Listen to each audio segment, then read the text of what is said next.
Are your period cramps unbearable?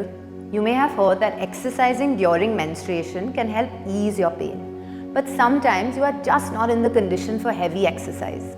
It is no secret that yoga is a traditional practice to cure multiple pains. Women who have excruciating period cramps may become frantic and search for a remedy. The uterus contracts to shed the endometrium, which is the main cause of period pain. Once you give yoga asanas a try, they might be helpful in reducing menstruation pain as they encourage relaxing the uterus.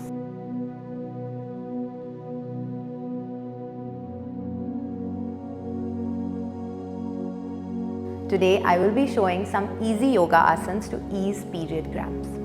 So let's get started.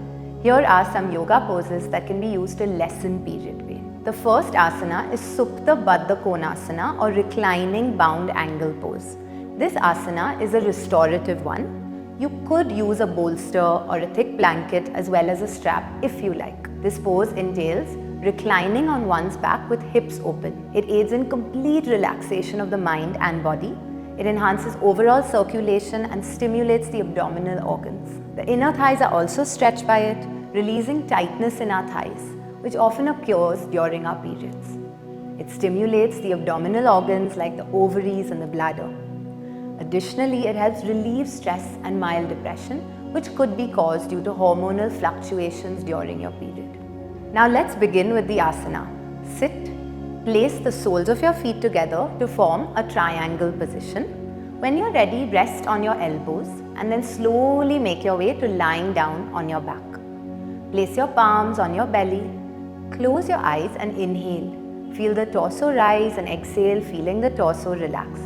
Your chest and belly should inflate and deflate like a balloon here. Hold this for a minute. Your uterus will also relax instead of contracting if you are relaxed. Thus, a wave of relief will spread through your body. Repeat this asana twice a day. This asana should not be practiced if you are on a full stomach or if you have acute knee pain. Our last asana for the day is Utrasana or camel pose.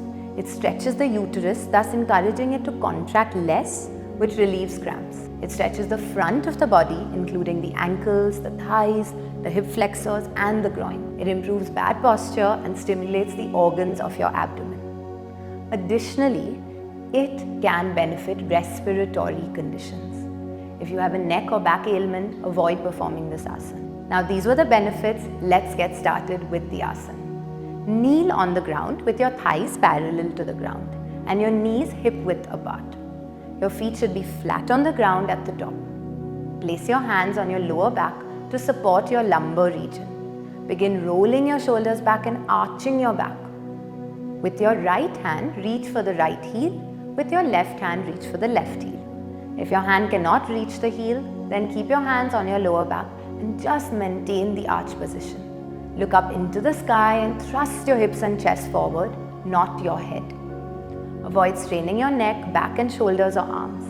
For 30 seconds, maintain this posture and breathe naturally. Bring your torso back to your knees, take a breath and tilt your head forward. Slowly return your upper body to the beginning position. Continue to unwind. Repeat this asana once a day. Periodic discomfort can occasionally be painful, but these asanas are helpful for providing immediate pain relief. Beginners can also perform these. So give these a try if you want pain relief right now. I hope these asanas will help you. Until then, goodbye.